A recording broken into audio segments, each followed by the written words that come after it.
Hello dear students, welcome back to my channel physics SPC CBSE board 2024 का question. In the given network calculate effective resistance between points A and M. इस पे ध्यान दीजिए बेटा।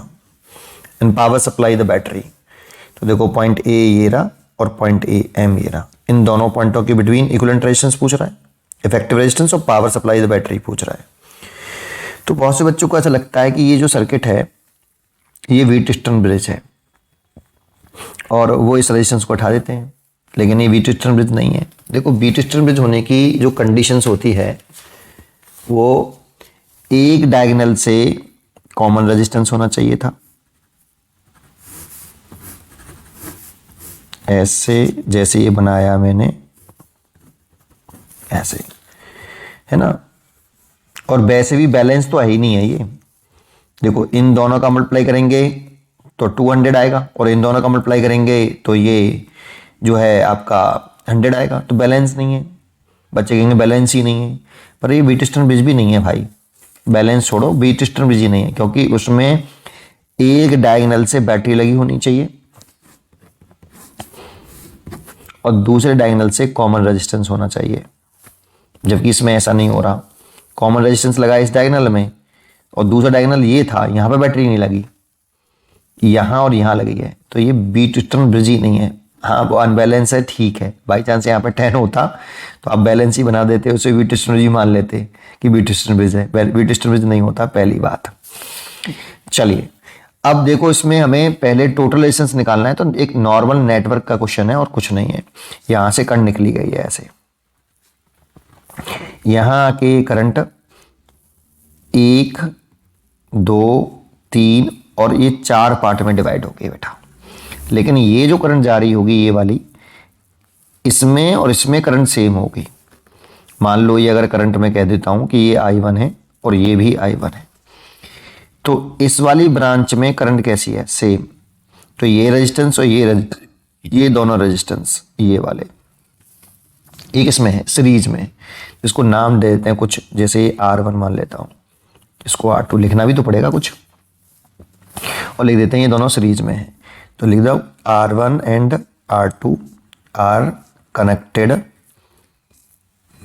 इन series भैया, ठीक है। तो R डैश लिख लेता हूं इसको, तो 10 और 10 20 हो जाएगा सीरीज में, ठीक है। अब इन दोनों का एक अगर फिगर बना लें सिंपल सा, तो देखो ये फिगर बनाना आसान होता है, फिगर बनाने से क्लैरिटी आती है आपकी बेटा।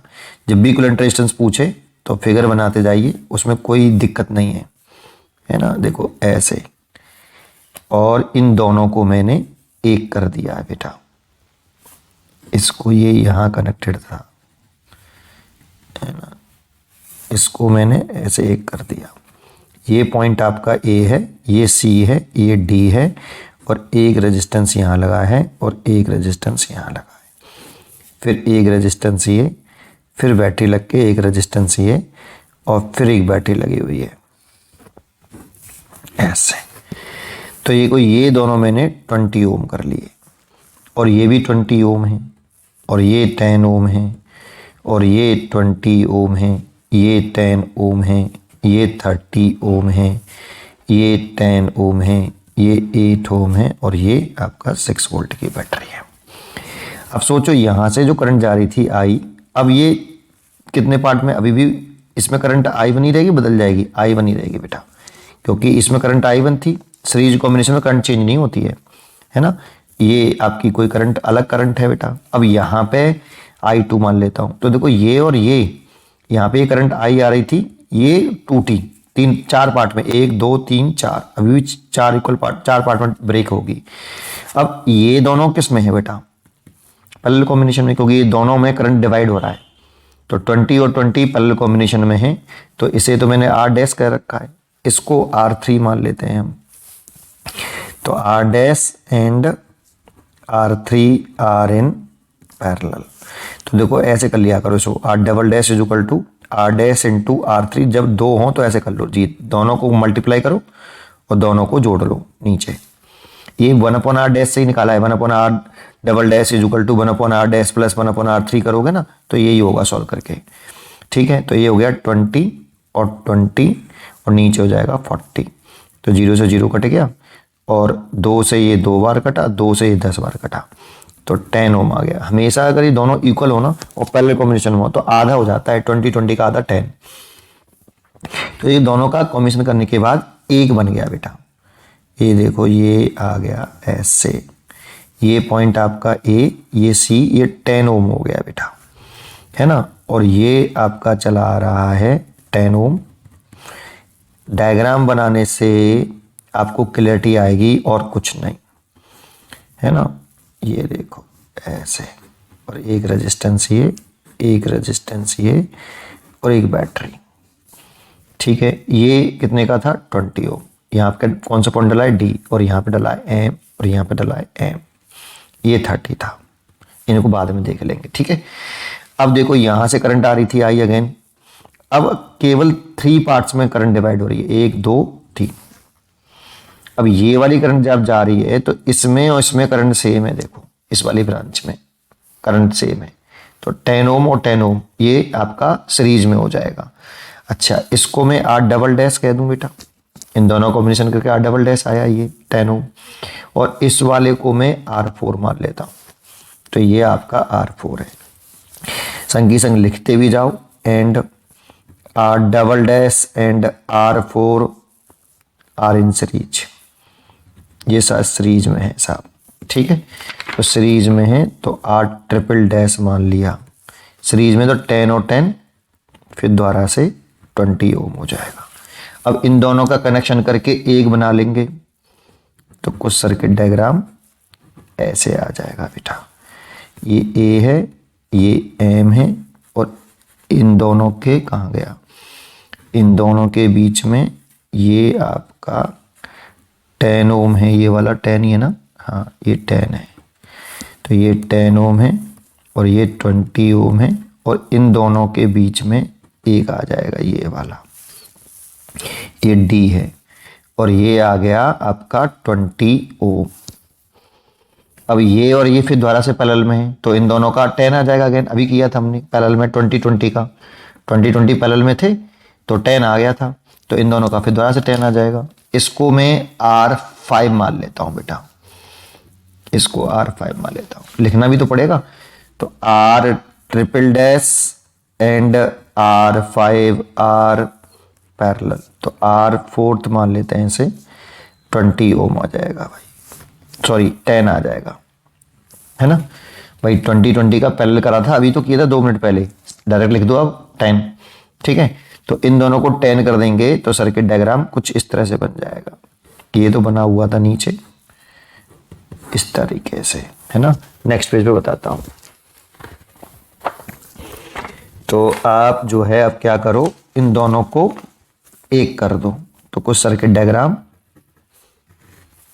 इस तरीके से बन जाएगा बेटा। इसको एक कर दिया तो ये ए पॉइंट है, ये एम पॉइंट है, और ये डी पॉइंट था, ये 10 ओम का हो गया, और ये आपका कितना था 30 ओम का था, और ये 10 ओम का है, और यहाँ एक रेजिस्टेंस लगा हुआ है, और यहाँ पे भी एक रेजिस्टेंस लगा हुआ है, और यहाँ एक बैटरी लगी हुई है ऐसे।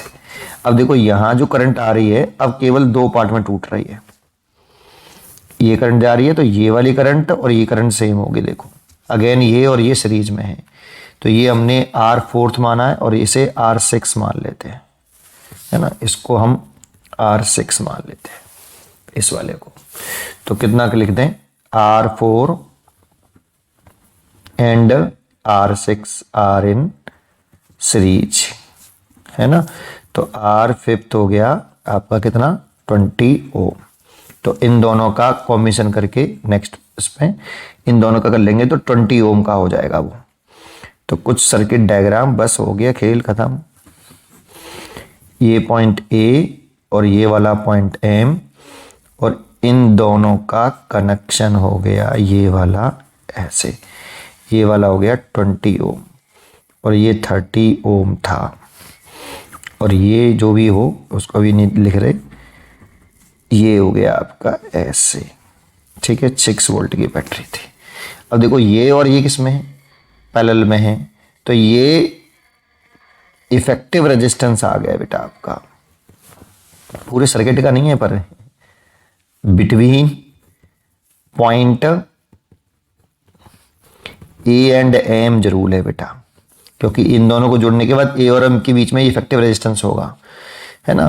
तो यही हमें निकालना है और पैरेलल में है, इसीलिए आर ए एम लिख देता हूं इसको। तो देखो पैरेलल में कैसे लिखते हैं, आर फिफ्थ मल्टीप्लाइड बाई, इसे आर 7 मान लेता हूं, आर 7 और दोनों को जोड़ लेते हैं, आर फिफ्थ प्लस आर 7। तो ये भी आपका 20 है, ये 30 है और ये 50 हो जाएगा दोनों को जोड़ने के बाद। तो 0 से 0 कट गया, 5 से कट गया, 5 चौक 20, तो 4 12 12 ओम इफेक्टिव रेजिस्टेंस हो गया। एक आंसर तो यही हो गया बेटा आपका, ठीक है। अच्छा, फिर आगे power supplied by the battery, तो पहले हमें टोटल रेजिस्टेंस निकालना पड़ेगा। ये टोटल पोटेंशियल डिफरेंस हो गया बेटा, पोटेंशियल डिफरेंस।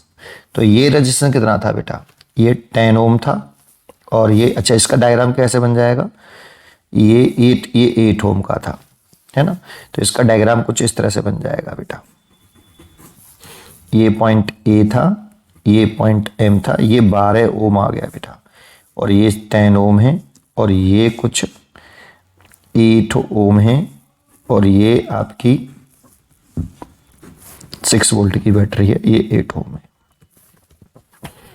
तो ये तो आर ए एम माना मैंने और ये मैं मान लेता हूं, कहां तक हो गए थे आपके, R7 तक हो गए थे ना, इस वाले को मैंने R7 माना था।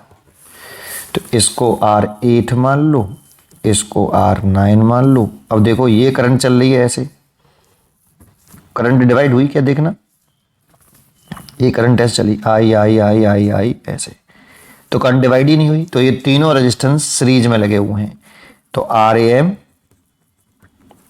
R8 and R9 are in series.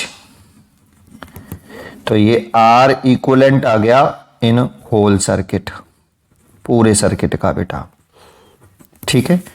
तो R इक्विवेलेंट लिखें तो सबको जोड़ लें, 12 + 10 + 8, तो ये हो जाएगा 30 ओम बेटा, ठीक है। इसीलिए हमसे पूछ रहा है power supply by the battery, तो पावर सप्लाइड, अच्छा ये टोटल एक हो गया बेटा, R इक्विवेलेंट 30 ओम और ये 6 वोल्ट की बैटरी हो गई, V = 6 वोल्ट, है ना। अब ये पूछ रहा है power supplied by the battery, by the battery. अब बहुत से बच्चे करंट निकालते हैं, उसकी जरूरत नहीं है, P = V² लिख दो ना भाई। Power supplied by the battery V × I होगा और V = IR से I निकाल लेंगे और यहां रख देंगे, तो V × V/R हो जाएगा ना। तो ये हो जाएगा, पहले I निकालोगे फिर इसमें पुट करोगे, एक ही बात है यार, I निकाल के तो पुट करा होगा आपने, I² × R से भी कर सकते हो, तो उससे भी सेम ही आएगा। तो V की वैल्यू 36 हो गई और R की वैल्यू 30 है, तो 6 से काट दो, 6 से कट गया, ये 6 से 5 बार कट गया, तो 1.2 वॉट आ गया बेटा। ये इतनी पावर सप्लाई करी होगी बैटरी ने, पावर सप्लाई बैटरी इतनी, total resistance of the circuit ये। आपको उम्मीद है कि आपको ये क्वेश्चन जरूर समझ में आया होगा। पढ़ते रहिए और खुश रहिए।